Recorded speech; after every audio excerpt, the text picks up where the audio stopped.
Bueno, de nuevo buenas tardes, agradeceros vuestra presencia y asistencia a este acto. Luis Carnicero es un gran amigo. El año pasado ya estuvo aquí en el homenaje que se hizo al pintor Eduardo Arroyo. Nos sorprendió a todos con una obra preciosa que fue construyendo un cuadro a la vez que iba exponiendo pues todo un ir y devenir de la propia obra de Eduardo Arroyo. La verdad es que fue algo prodigioso. Recuerdo que a Isabel Azcárate le encantó, bueno, nos encantó a todos y fue un gusto escucharte, y dentro de esa visión interdisciplinar que tiene él de las artes y de todo, porque él parte de que todo está conectado, unas cosas están conectadas con otras, pues era muy gustoso el estar asistiendo a una construcción de un propio cuadro que encima tenía un homenaje implícito a las máscaras de Eduardo Arroyo, porque para Eduardo Arroyo todos tenemos una máscara. Entonces la pintura de Eduardo Arroyo siempre trata de ver lo que hay detrás de la máscara, de cada máscara. Todos, a veces decía García Márquez que todos tenemos una vida pública, una vida privada, pero también tenemos una vida secreta. Entonces Arroyo siempre está obsesionado, no es la palabra, pero es un pintor de la noche, de las máscaras, pero para ver lo que hay detrás. Y en ese gran homenaje que le hizo Luis Carnicero, pues iba intercalando, iba poniendo con el abecedario una serie de máscaras, iba diciéndonos con cada letra que iba poniendo el significado. Encima fue una preciosidad.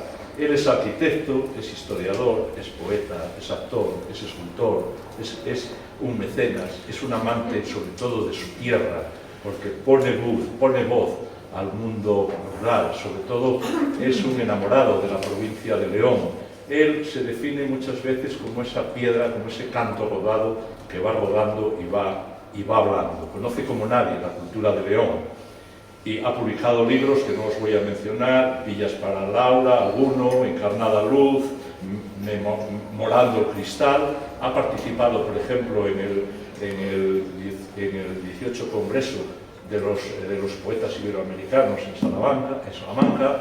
Ha llevado pues, mucha obra al Musar, en fin, tiene obra de todo tipo, dado ese carácter interdisciplinar y dadas las múltiples tareas que él acomete y las efectúa todas bien. Hoy nos va a hablar de sentimiento y palabra, son dos cosas preciosas y yo no sé por dónde se va a desarrollar, pero en fin, todos sabemos también que el lenguaje esconde muchas veces el sentimiento y es un gran pervertidor muchas veces de la palabra. Es decir, cuando la palabra y el sentimiento van unidas, pues surge la comunicación. Cuando hay una distorsión entre la palabra y el sentimiento, pues estamos ya con la mentira, estamos ya ocultando, estamos ya con la máscara, con esa máscara que Arroyo siempre quiere ver lo que hay detrás de ella, porque todos escondemos a veces algo y no somos muchas veces lo que parecemos, y entonces hay que correr y descubrir esos velos, esas máscaras, que fue el homenaje que el año pasado hizo aquí a Eduardo Arroyo. Estoy muy contento de volver a tenerlo entre nosotros y ya no me entretengo más, porque quiero que participen las personas que van a estar haciendo una mesa redonda con él. Me voy a colocar ahí para oír lo que nos va a decir, que seguro que es muy interesante. Nada más, y os dejo ya con Luis Carnicero. Gracias.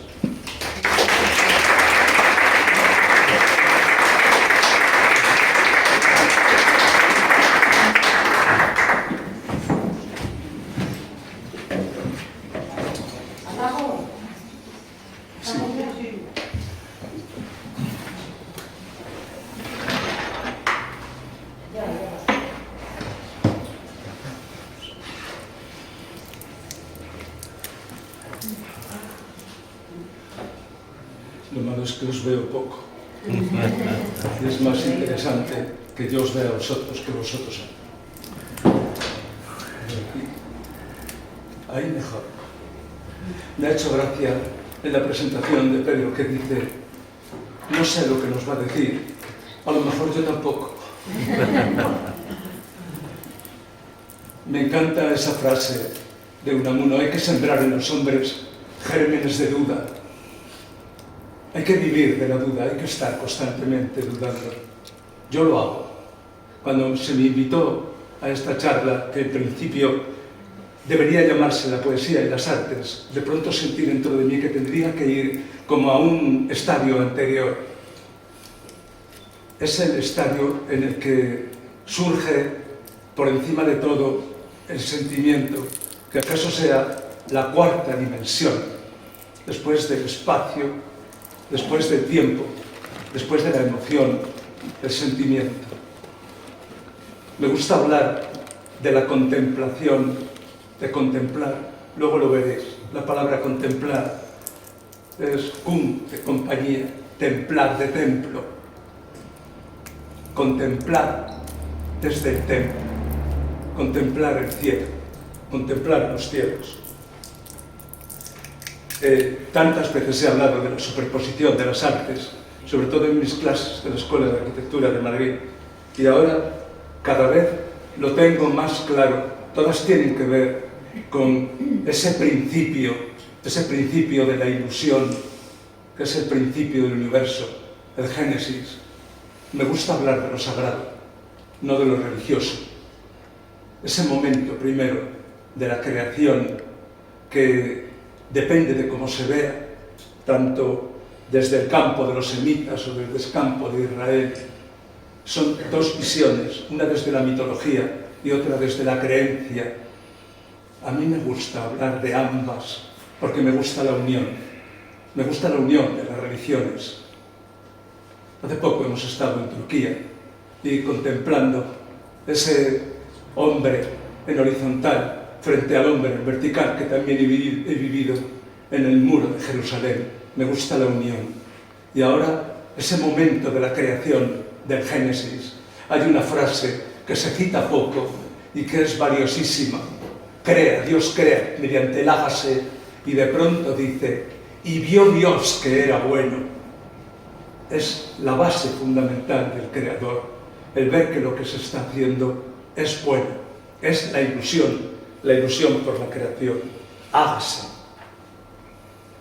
Ya ahora, en el momento en que nos encontramos, en el que tal vez las escuelas, los grupos de creación se encuentran como dispersos, hay que volver a los orígenes otra vez. Hay que volver a leer en el origen, y por eso en el origen de la creación está todo. Ver los días, ver esa secuencia de días y ver el descanso. Pero sobre todo hay algo de lo que también se habla poco, y es que la creación, cuando hablamos de la división entre la luz y las tinieblas, entre las aguas del mar y las aguas del cielo, hay algo importantísimo, y es no solo la creación, sino la búsqueda de la belleza. Al lado de la luz y la tiniebla, al lado del agua de la tierra y del agua del cielo, están las estrellas como belleza, están las aves como belleza, los animales como belleza, hasta ese momento de la contemplación del hombre que iremos desgranando en todo este tiempo. Contemplo y me emociono. La naturaleza, como digo, es creación más belleza. Bastaría con lo que vosotros habéis hecho estos días aquí, este recuerdo, esta visita a la figura de Luis Mateo, vengo de ver ahora ese momento del desván con las telarañas, ¿no? Y entonces es un ejemplo total de lo que ha de ser el creador. Es la contemplación del paisaje, la vivencia del paisaje, la habitación desde la infancia y sobre todo la idea de la morada. Morar. Dice Heidegger, poéticamente habita el hombre, pero vamos muchísimo más allá en la vida del artista, vamos hacia la morada. Desde el pan hasta estos últimos insectos de Luis Mateo, que para mí son emocionantes porque siempre pienso también en los insectos, pienso en el insecto mínimo, y después me voy a la paloma, y después me voy al águila, y después me voy al ángel, y voy subiendo por escalas, y vuelvo a bajar otra vez por escalas, hasta ver la escala en la que me encuentro yo. El hombre como escala del universo. Es emocionante poder sentirte como contemplador y al mismo tiempo medida. El hombre como medida de todas las cosas. Y vamos a Leonardo. El hombre, ese de Heidegger, que habita poéticamente ese mundo precioso de su cabaña. Iremos recorriendo para, como decía hace un momento, ver es el principio, es el acto físico, mirar es la fijación de la que nace la mirada y contemplar que es un estadio posterior. De ahí nace la creación. Y ha puesto horizonte en vertical, como que es el hombre. Este cuadro de Friedrich es el caminante sobre el mar de nubes. Es la visión del horizonte. El hombre primero asiste a la contemplación del horizonte. Es la cruz. Fijaros, es la cruz. El hombre puesto sobre el horizonte. Por eso he querido poner horizonte en vertical. Ver, mirar, contemplar, caminante sobre el mar de nubes. Ay, cuántas veces me abrazo al árbol. Cuántas veces, concretamente en estos versos, digo, sueño leves templos en mis manos. Si mi mirada flaquea con signos oscuros, con recuerdos de perspectivas gastadas entre cabellos ajados y caminos borrosos. A veces respiro en los umbrales del gesto, escuchando salmodias de lunas, habitando arquitecturas humildes que encuentro. A veces pongo mis dedos sobre el barro, aire y sol sobre el adobe, o sobre el ladrillo que es fuego, o sobre la piedra que es historia y palabras calladas, y luego me abrazo al tronco del árbol, a la madera que sustenta mi casa del aire, y siento mi piel sobre el alma de la tierra, envuelta en sangre luz, con aves de estío, con bálamo de flores ofrendadas, y termino, y no temo la venida de la noche, con su música desnuda, con sus tendales de rostros idos y de muerte, porque ya conozco los pliegues del viento, la voz del amor que llega de las cimas, de las ruinas. El peso del mundo es el amor. Con Allen Ginsberg, sea con sueños de ángeles o de máquinas, el peso del mundo es el amor. Y el hombre de pronto se encuentra a sí mismo contemplando el horizonte, es el árbol. Las artes están implícitas en la propia naturaleza. Hay que volver otra vez a la naturaleza, a esa contemplación de la que hablo. Si contempláis, ahí está todo. Está en el momento que escuchéis un poco, sentid que estáis ahí. Escuchad, hay agua. Es la sensación del espejo. Es la sensación de la doblez de la contemplación. Está la escultura. Está el silencio que cambia. De ahí nace la música. Hablaremos también del vacío, del silencio y, sobre todo, abrazarte al árbol. Esos versos de Octavio Paz, esa sensación de la no consciencia, es decir, del no sentimiento de la naturaleza, que dice, dichoso el árbol que es apenas sensitivo, y más la piedra dura, porque esa ya no siente. Pues no hay dolor más grande que el dolor de ser vivo, ni mayor pesadumbre que la vida consciente. El hombre y la consciencia de habitar, abrazarse al árbol y sentirse en esa savia, abrazarse al árbol y sentir que uno eleva sus nidos al cielo. Esa es la palabra. La palabra nace de la contemplación y uno, contemplando la naturaleza, nota que está implícita la palabra ya en ella misma. La palabra suena como escultura quitando lo que sobra. La palabra sueña como danza en el leve movimiento de una hoja. La palabra suena como música en la levedad simplemente del susurro. Suena también la palabra como arquitectura, sueña en el espacio, y ahora lo veremos, en la cabaña que habita el hombre. La arquitectura, la danza, la música, todas las bellas artes, la escultura, como decía, quitar lo que sobra, están fundidas y son la antesala de la palabra. Porque no es la éfrasis, no es ponerle voz a, no, es sentir la palabra en la propia naturaleza. El 15 de diciembre de 2015 estaba, el 13 de diciembre de 2015 estaba en Estocolmo, en la biblioteca. No he sentido, ha sido uno de los momentos, me pasé 6 horas, nos pasamos allí unas horas contemplando esa secuencia de los libros, de la palabra estructurada y el paso de la luz. Cambiaba, iba cambiando la luz, iba esa sensación, este silencio, la sensación de la propia perspectiva, me llevó a un cuadro que contemplé en la misma sala de Estocolmo. Esos son cuadros en los que la pintura se ha desmoronado y aparecen ahí. Es el desmoronamiento de las artes. Todo va cayendo y hay que reconstruir. Estamos aquí para recrear la naturaleza. Estamos aquí para nombrarla. Es la mayor belleza que puede sentir el hombre, es nombrar. ¿Qué hay en un nombre? Nos preguntamos. Es esa sensación de Luis, decir Luis, ¿qué hay en un nombre? Es el nombrar, es la base fundamental de la vida de la mujer y del hombre, la vida de la humanidad. Ese mismo día, después de esa sensación de la luz en la biblioteca, de pronto me acordé de Casiopea. Mirad qué maravilla, la constelación a 550 años luz. Es la belleza de lo que no vemos. Tenemos que nombrar lo que no vemos. Ahí está la belleza de la poesía.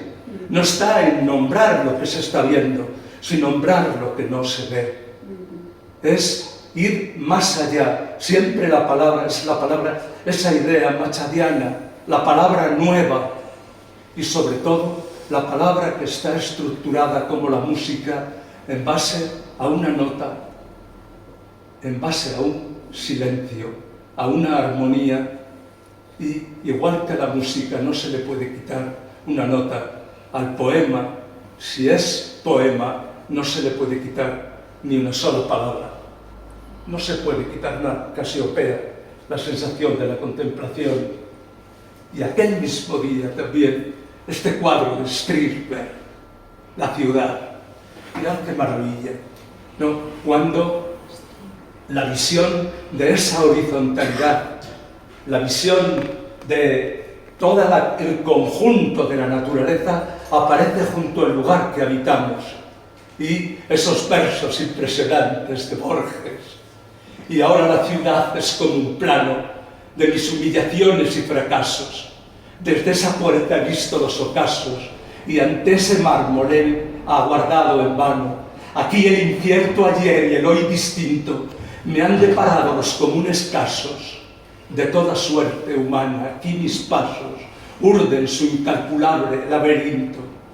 Aquí la tarde cenicienta espera el fruto que le debe la mañana. Aquí la no menos vana sombra se perderá ligera. Escuchad, escuchad, mirad el final. No nos une el amor, sino el espanto.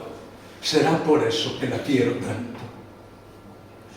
La ciudad, después de esa idea cainita, de esa idea de irse, esa idea que arrastro también dentro de mi profesión, la idea errabunda, el hombre, esa sensación que yo noto cada vez que voy a los lugares como este vuestro, como Villablino, o estoy en La Bañeza o en los pueblos en los que informo, me encanta contemplar el hombre que está y que se está moviendo, contemplando, porque llega al lugar. Ocurre sobre todo en estas fechas. La ciudad, que en principio es como un espanto, y sin embargo uno la quiere tanto. es el momento de la creación. Ese es el cuadro de Miguel Ángel en la Capilla Sixtina. Fijaros, es el creador está en el futuro del cuadro y esas impresionantes diagonales. La creación entendida como la geometría. La geometría también interviene en la poesía, interviene en la estructuración, a pesar de que sea un elemento, siempre hablamos de la poesía como un elemento vertical, también se mueve a base de la propia palabra, de la forma y del sentimiento. Mirad este cuadrado que hay aquí, que es justo en la unión de los dedos, es un cuadrado áureo. Si cojo la diagonal de este cuadrado y la abato, me da el rectángulo áureo en el que se encuentra en la parte. Fijaros qué paradoja. El hombre está en el pasado, el creador está en el futuro, y crean un eje, y no lo veis bien, pero he hablado muchas veces de la lágrima de Adán. Es la melancolía del hombre, la melancolía de la existencia. Esto que se ha hablado muchísimas veces, que es el cerebro del creador, esa idea de la creación del espacio. Y ya digo espacio, y digo tiempo, espacio y tiempo, que los uno muchas veces a la arquitectura. Y detrás, como dije al principio, esa otra dimensión después de la emoción, el sentimiento. Ay, la lágrima de Adán. Suelo decir muchas veces que el hombre y la mujer no fueron expulsados del paraíso, salieron de viaje.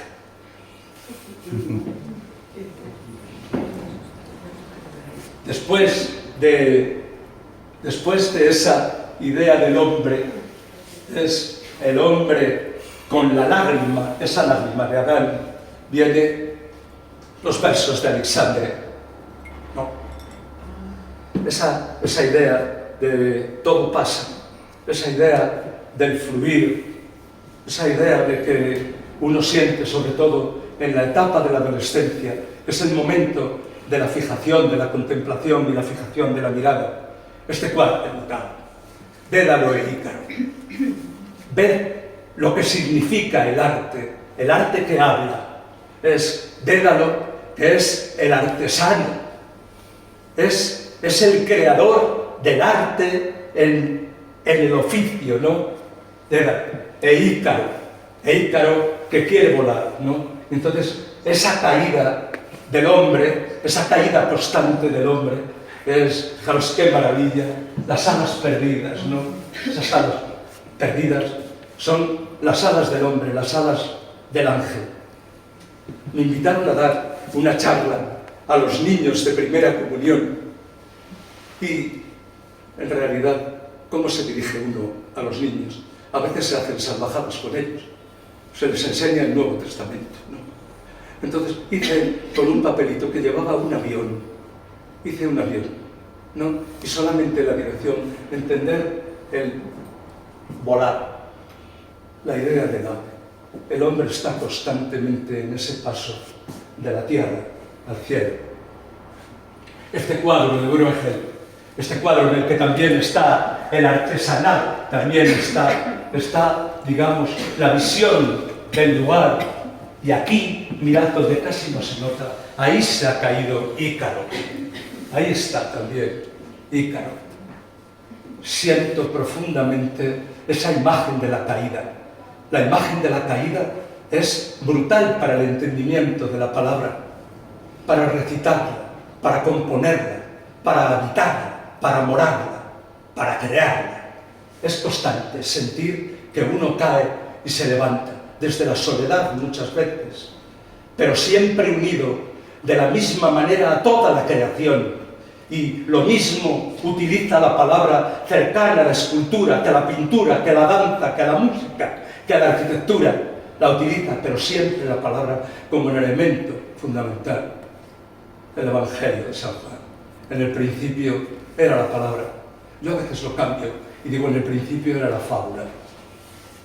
Si consiguiéramos entender esa idea de la fábula como el elemento en el que nosotros mismos habitamos y sin saber ni a dónde vamos, ni de dónde venimos.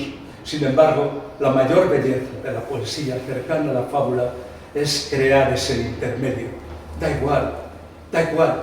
Es decir, los versos de Juan Ramón Jiménez, que son crearme, recrearme, vaciarme, hasta que el que se vaya de mí, muerto a la tierra un día, no sea yo. No hay nada más importante que irse sin ya ser uno mismo. También digo aquí, entender el lugar que ocupamos, ser sagrada creación, es el momento bestial también de la caída. Me interesa mucho más la caída. Me interesa esa idea de Cansino Sarsen, el divino fracaso. Yo soy un fracasado, pero qué maravilla entender la vida desde el fracaso. A toda velocidad quiero decir la duda, el sueño después de la contemplación, el árbol en las distintas estaciones. Somos el humano en las distintas estaciones, azotados muchas veces por el viento, sintiendo la música, hasta que, juntando árboles, creamos la cabaña. Esta es la primera cabaña de Adán en el paraíso. Ahí tenéis la cabaña de Adán entendida como el juntar. Nace la arquitectura y nace de la palabra, nace de nombrar la palabra moral. Y el fuego es del que nace para mí. Cada elemento tiene una parte de la creación. En el fuego, en el viento, en el movimiento de las hojas, en el paso de las nubes, entiendo yo la danza. Y aquí, cercano a vosotros, aquí en la Laguna Verde, he sentido cercano Montehuerto. Conoceréis vosotros esta zona, sentir la propia piedra que se quiere volver fuego. Aquí un día, si me veis totalmente emocionado, iba con mi mujer, recuerda Susana, la Laguna de las Verdes. Aquí el sentir el fuego en la piedra, el sentir la música en el viento, la juxtaposición de las artes. Esa es la verdadera belleza de la contemplación. No he visto nada tan bello. Vuelvo atrás. Contemplad el fuego, contemplad la piedra. Las cuevas de Lascaux. Dije antes Casiopea. Qué maravilla ese hombre que está frente a la roca y siente el mismo universo totalmente abierto. ¿Y si fuera eso Casiopea? Y el hombre, el primer hombre, lo está habitando y recrea el movimiento, ¿no? Mirad qué maravilla, se está yendo, mirad la dirección, ¿no? Y hay el encuentro. Y luego el momento de colocar las manos sobre la roca, después de la mano ensangrentada. Y la danza, iré deprisa, la danza es esos elementos, el movimiento del hombre. Aquí está Utah, aquí está ese momento que es el de la mujer. Está dibujando el perfil del hombre, lo está dibujando en la sombra. El hombre se va. Podría irse la mujer también. Y simplemente es el hombre o la mujer recortando la sombra, en este caso sobre la piedra. Eso somos, una sombra, y lo que tenemos es que encontrar a alguien que dibuje nuestra sombra sobre la piedra. Y ya queda para siempre. Quedamos para siempre. No es necesaria la eternidad, con que alguien haya sido capaz un día de nombrarnos y dibujar nuestra sombra sobre la piedra. Isadora Duncan. Y ves la diferencia entre estas poses, la danza, otra vez en nombrar. ¿Y qué nombro? Nombro Grecia, nombro el movimiento totalmente escultórico. Isadora Duncan. No, pero ¿qué nombro también? ¿Qué nombro? La Pavlova. Y nombro la forma. Fijaros, esta idea candistiana de entender la danza, la forma. O el cuadro de Caravaggio. ¡Qué maravilla! La mirada, mirad la mirada. La mirada, ¿no? Está la mirada del caballo, la mirada de San Pablo, mirada caída. Mirad también este cuadro de Caravaggio. La mirada de la contemplación, la mirada de la melancolía, la mirada del recuerdo, la mirada del pensamiento. todas las miradas. La mirada como elemento creador. No basta con ver, hay que mirar para pasar a la contemplación. Y este cuadro, fijaros la palabra y la mirada, mirad la mirada, ¿no? Y la sensación de la diferencia, los perdedores con armas pobres y caídas, los ganadores con armas ensalzadas. La vertical está mayormente marcada por alguna diagonal, ¿no? Es el momento de la rendición y cuentan que en este caso decían, es que parece que no cabe, sí, en este caso, en el momento de las lanzas, cabe un caballo a mayores. Hay a Miguel Ángel, cuando le encargan la escalera laurenciana, Papa le dice, tenemos una preocupación, y es que no somos capaces de hacer una escalera en la biblioteca, porque tendría que ser una escalera pequeña y no cabe. Dice Miguel Ángel, donde no cabe una escalera pequeña, cabe una grande. Una grande. Cabe un caballo. En la palabra siempre cabe. Suelo decir en la escuela que hay que sacudir el plano para ver lo que se cae. Del poema hay que sacudirlo para ver qué palabras se caen. Y siempre cuando uno está sacudiendo el plano y ve palabras caerse, hay otras que están esperando para entrar. Hay otras que están esperando para entrar. Sentimiento y palabra. La escultura, otra vez la mirada. En el éxtasis de Santa Teresa, de Bernini, la mirada trascendida de Santa Teresa. Y esa risa, esa sonrisa de Cupido con la flecha. La escultura como movimientos. La ópera de Sidney, de Hudson, habla también, la propia arquitectura habla frente al espacio, está gritando. A veces uno nota la casa, esa casa humilde, y la piedra, y de pronto la notas. El otro día lo decía contemplando el tapial, enamorado, rozando el tapial con las manos, y oyes la palabra como va diciendo, soy del barro, soy del tapial, soy del adobe. El cine, y quiero ir deprisa, quiero terminar con un cuadro, Las Meninas, en el que está toda mi vida en él. Hablaba del eje antes. Si alguna vez vais al Museo del Prado, a lo mejor hay algún chicherone que os explica el cuadro y os dice, están ustedes justo delante del espejo donde se reflejan los reyes, están ustedes en el lugar de los reyes. Es mentira. Si nosotros llevamos la fuga al negro ropaje del aposentador José Nieto, vemos que la fuga tiene que ver con el cuadro. Los reyes no están aquí delante, los reyes están en el cuadro. Es el cuadro que está pintando delante. Otra vez la palabra, el nombrar. ¿Qué nombra?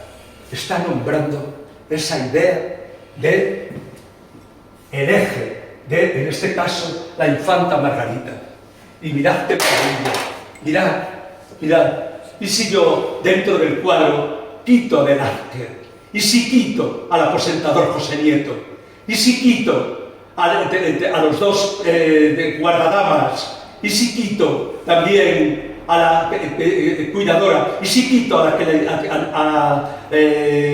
Maribapola, y si quito a la que le lleva el agua, y si quito a Nicolasito Pertusato, y si quito al perro, y si quito a los reyes, y si quito a la infanta, ya no está vacío. Hay que volver a colocar el hombre.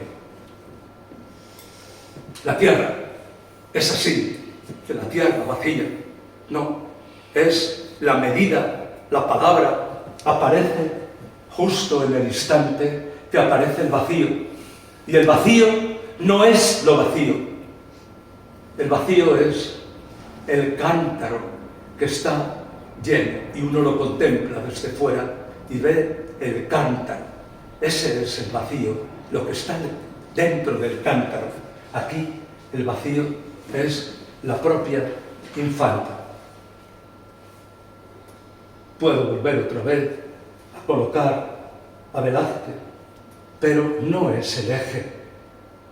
Sin embargo, veo ese recorrido en Giorgio de Chirico.